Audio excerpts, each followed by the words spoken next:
Assalamu alaikum. Hi guys, my name is Hadi. Hadi now. I am American Senegalese or Senegalese American. I speak French, Wolof, and English. My parents were brought from Senegal, and I was raised there by my wonderful mother's family. I am an astronomy and astrophysics student, and hope to get along with in the future. I am also a NASA Partnered Eclipse Ambassador, and I enjoy a bunch of cultures, including mine. The Senegalese one, South Asian, Korean, especially Korean. I love the foods. I love food.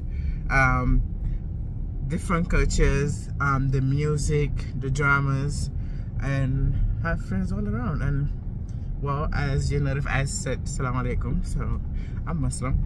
Oh, by the way, Senegal was colonized by the French, and they got their independence in 1964, but officially in 1965. And so the country speaks French, so naturally I do speak French. And I have a bunch of cousins, which I love, and most of them are my best friends. So yeah, thank you. So the story of the story about how my parents came to the States. So my mom was actually on a business trip, and she had a job in Senegal working as an accountant secretary, something like that, for which she's done for about 20 years of her life. But she was on a business trip getting stuff from the States. She was supposed to go to Dubai, but it's around when 9/11 happened, and she was supposed to go to New York, but this was the time where they were just arresting everyone who's Muslim and everyone who's blacklisted. So we can just say basically, so she tried to wait it out, and that's how she got stuck in the States. As for my dad, I don't know much, but he was in Canada before coming to the States, and then he got here somehow, and then in 2002 they met in Houston at a random party, and then boom, they got married. Next few years we have me and my brother. I went to Senegal for the first time when I was 8 months, and then it was a back and forth. Our parents had us mostly the summers until my brother was in middle school, which is where we definitely stayed, where we permanently started residing over here. So yeah, so my mom is a hairstylist, and she owns New Era Braids, which is on Westheimer, and she does amazing hairstyles. So that has been her job ever since she's been in the States. She has her license. That has been her lifelong dream to be a hairstylist, but because of responsibilities and parents, her dad was like, yeah, no, you're getting a corporate job, which she had for 20 years before finally achieving her dream of being a hairstylist. So she's had her shop for over 20 years, older than I am. And as for my dad, I don't really know much about him because my parents are separated. But he still has the same job he had for the past 18 years, and I don't know the name of it, but it's some kind of distributors that give food, bread to different types of bread to different industries like Walmart, etc., and restaurants kind of stuff. So yeah, that's my cool parents, and well, my cool mom. She's amazing. And yeah, so my mom's side of the family, most of us are doctors. Well, 90% of them are doctors, and we have an accountant, a few nurses, a chemist. So naturally we all love science over here. So yeah, that's about it. I don't know much about my dad's family, as I said before, but I'm pretty sure they have their own thing going on too. That's not science. So yeah. So the languages I speak, well, how do I say this? Okay. So fluently I speak English, French, and Wolof. So and so a bit of Korean, but that's from the K-dramas, so don't quote me on that. So languages I read and write in, we have Arabic, Spanish. I used to speak Spanish. I lost all of that. I think I'm starting to understand a bit of Urdu, and I think we're at 5 or 6 right now. What else? I speak a bit of Portuguese in high school because of my best friend, because she just picked that up. And yeah, so that's about it. So growing up as Muslim, we are taught Arabic because it's the language in which the Quran is written in. So I remember having these ustaz teaching us how to read and understand the words and what they meant. Most of them I forgot. I'm still able to read. My writing is a little bit off, but we're getting there.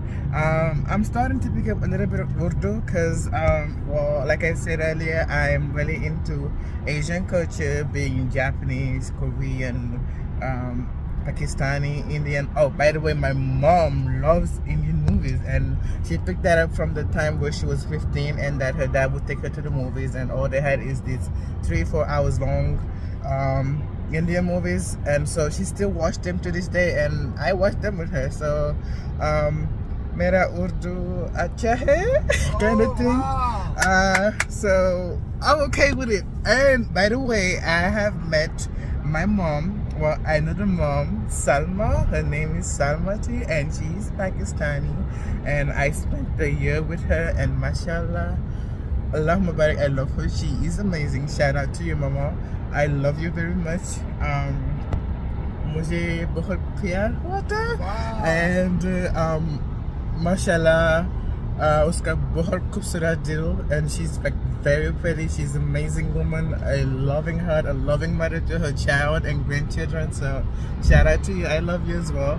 And yeah, so yeah, I have a bunch of different cultures in me because I was raised by my grandma, and we have the Lebu culture, which is where I get mostly my accent from. So I do speak Lebu as well, better than my Wolof. And so yeah, in my family we like to do a language a week, where each week we choose a specific language, and everyone has to speak that language. If you speak a different language or another language that you're more comfortable with, you fail or you lose or you get to pay something. So I guess shout out to my uncles for having that going on and for making us understand all these amazing languages. So yeah, well, I can understand most of Urdu or Hindi, I would call it, and some other languages because of, I guess, my history with it. But some countries that I would like to visit in the future, definitely Pakistan. I need to go see that. I need to go to the Taj Mahal in India. I need to explore like more South Asian culture, like Bangladesh. I love their food and they good with fish. What else? So Asia, East Asia, definitely South Korea, China, and Japan. I need to go see that Disney World. So, well, in the Middle East, UAE, I'd like to go there and visit. I have family over there.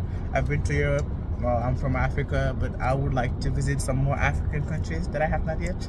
So yeah, a lot to explore in the future if I have time, inshallah. So yeah. So to all my immigrants first daughters out there, we are strong and beautiful, and yes, we have a lot of responsibility on us, but our parents love us, and they came a long way to maybe make their dream happen, or they got stuck here, for instance, like my mom, but decided to make it happen. They are doing their best for their children nonetheless, despite how crazy we can be. So shout out to the parents, and by the way, free Palestine. And so I am an astrophysics major. That does not mean that you cannot be a culinary major. Sometimes parents have expectations and they would tell you it, but one thing I learned from my mom is follow your passion, study what you like. And I had a psychology professor, shout out to Dr. McGinty, who said, do what you like, work for your passion, and the money will follow. So do not get stuck on your head with all these expectations. Oh yeah, I have to be a doctor. Because do you have to be a doctor because you want to be a doctor, because you have a passion for it, and that's what you're going for? I'm studying astrophysics. Who would have thought? No one in my family. People thought I'd be a lawyer, a doctor, all these other stuff that are typical from all our immigrant parents. But the thing is, they are from their own generation. They will not understand most of us, but they are trying their best. So are we. So it is our duty to kind of understand them a little bit and cut them some slack, show them that we appreciate and love them, and talk to them, understand them, and go for a passion. So you want to study music, go for it, but know what you're getting into, know what your goal is, and focus on yourself and love the people around you and take care of them as well. So living with immigrant parents can be challenging because they still believe in their own ways. They still believe in the way they were raised, in their culture, in their country, all of that. We love our country, we love who we are, and they have a fear that we might become too Americanized, that we might lose our culture, our origin, and where we're coming from. This tough love is just all from a good place, but it's harder on them as they do not know, or they were not taught how to express that to us, and we're like, oh yeah, my parents or this, my parents said that. I'm like that. I would tell my best friend, oh, my mom. But the thing is, my mom is seeing it from an educational point of view. It's a tough love. I do not have the best relationship with her, but that's how relationships are. Every relationship has its highs and its lows. It's like Rocky, and we like two different generations. My mom is like, we have like two, three different generations between us. She's almost 60 and I'm just beginning my 20s. So definitely that, and the change of mindset. So she's gonna be like, yeah, I'm so done with your school, you can just do whatever, I know you're studying, take care of yourself, take care of that. But she'll be the first one to wake me in the morning. Khadija, did you study? You have an exam today. I'm like, you just said you would not talk about school ever again. But she has it on top of her head because that's what they were taught from their parents. That's what they know, and they want you to succeed at all costs, to take care of yourself, because they do not want us to go through what they went through when they first came to the States, per se, or how life was back in their country. Like, oh yeah, you guys are privileged. I did not have this back then. I did not have this back then. Sometimes it can be hard on them as well to try and to adjust to all this, living 20 years somewhere that you are not familiar with, someone else's country, somewhere that's not your country but had to become your own because it's your kids and all that kind of stuff. So yeah, relationships are not easy, but we still love them and we still admire them, and we are very proud of them, and our parents are really inspiring. So if we really need a story sometime to get stronger, to do stuff that we need to do, etc., all we have to do is just look at our parents, how far they come, and how hard it was for them. Well, I'm not a singer, but I was in choir in high school.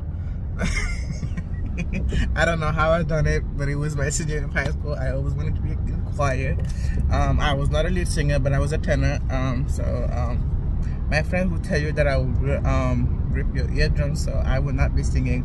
But something I loved. I stopped listening to music, well, because in Islam we consider that haram and all of that other stuff. But I have been obsessed with K-pop since I was 12, and so I'm a big K-pop girly. I have a bunch of biases and all that. I do listen to South Asian music. I listen to Filipino music. I listen to all types of music, really. When I was 8 to 10, I was into Nigerian music. So French music, I love the French. And so I listen to all types of music, and I believe that music really is a universal language, and that everyone is able to understand it and enjoy it, no matter the language, no matter the culture. I feel like you always have something to learn from it, be it a new beat, a new dance, so yeah, a new language, because that's a pretty good way of understanding and studying languages as well. But yeah, so I would sing, but not today. Maybe another time. So yeah, that's about it with music. So the best African hair braider that I know is my mother, and her name is Mom Dior. Mom Dior Jai, and everyone calls her Mommy, and I call her Dior because why not? I love her. Anyways, shout out to her. She does amazing hairstyles, and her shop is on Westridge by the NRG Stadium, and it's 2925 Westridge Street. And she just weaves all kinds of braids, and she's been in it. She's been licensed for over 20 years, older than I am, and so she does amazing work. She has clients that come from all over the Houston and different states because they've known her for maybe 10, 15, 18 years plus. So you can check out some of her work on the IG, and it's just New Era Braids. There's not very much on that. She still doesn't know how to use it, so sometimes I gotta pitch in, or you can just look up on Google New Era Braids. So thank you. Yep.